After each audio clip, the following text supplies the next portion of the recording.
to hear from Coach JJ Redick, brought to you by your Toyota dealers. JJ, first, what did you just make of Luka and the efficiency and the ways in which he was getting his shots and the whole floor game that he played? He managed the game really well. By that, I mean we needed him.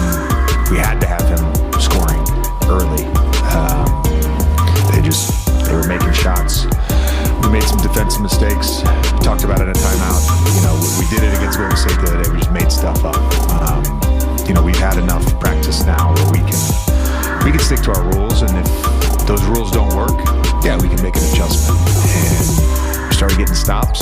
They went to some blitzes, double teams. He became a willing passer. Defensively early, thought they really attacked him. He responded to that. His defense, from halfway through the first quarter on was really good. And then just you could get 11 rebounds out of your point guard is just awesome. So just a complete game from him tonight. We had talked about after the last game, the third quarter, and it seemed like that was the total switch tonight. What adjustments did you make? It looked like there were a couple different things you were doing defensively, and how did you feel like that played out? There were no basketball adjustments. It was a halftime routine adjustment. That's all. They called the first time out, I think, for the first time in Lakers history. The other team called the first time out in the third quarter. They had a nice all right with the group. All right group. Yeah, we did it.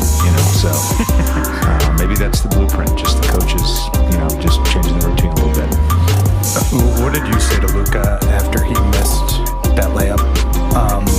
When he had 48, like you guys had an exchange. And there was some discussion around whether or not, I'm trying to get the guy 50, and I had already given him 3 chances. I gave him a 4th chance, he gets fouled, and then he blows that too. So,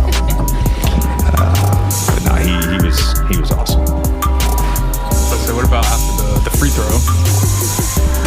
The last free throws before I subbed out. What did you say to him after that? Oh, that's what I told him. You got 4 now. Because in the timeout, we were talking, and I said, I've given you 3 chances. You passed up a layup. Gabe had a wide open 3. Love good to great. We don't need to go good to great to great to great. Like just take the shot. So,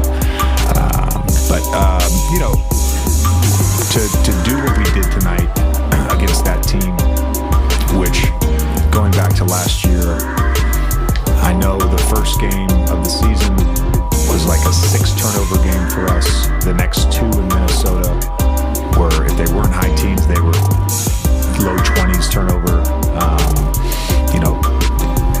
Turnovers hurt us in the series last year, where I think we had 2 shot clock violations. So we basically had 10 turnovers as a team. Austin having 11 assists and 1 turnover.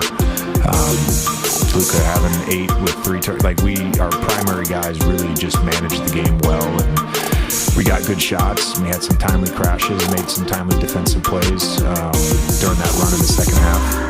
Just a really good effort from our guys. Since Luka's not the only guy on the team tonight, actually, what do you think about DeAndre Ayton tonight? The way he played? Did he play with the force you wanted to see? Yeah, DA was great. I thought his patience for the game was really good. By that, Luka getting it going early, being the beneficiary of DA's screening at times. You get into halftime, I thought DA was playing really well. You look up, he's got 3 shots, and really just kind of let the offense come to him throughout that second half. And then defensively, he was really good as well. I'm happy to leave. JJ, Laker fans are known for being so rational and reasonable and patient. Did you feel any of the angst since the opening night loss? And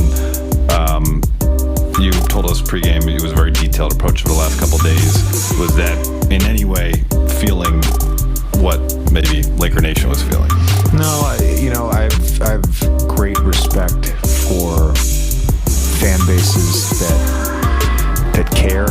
I've already been warned by the NBA. Not allowed to use cuss words in here, but I like fan bases that give them, they care, and so I appreciate it. Got the chance to play in Philly. It's like an honor to coach this team and be a part of this organization. And try to lead this group and represent this fan base. So I'm well aware the angst exists, and there's an overreaction to everything. I followed and been in the NBA long enough to know that exists with fan bases that care as much as the Lakers fan base do. But it didn't change or affect, I don't think, me or the group at all in terms of our preparation for this game. And we have a really tough stretch coming up over the next week with these 4 games coming up. So we just got to continue to build, continue to work. Thank you, guys.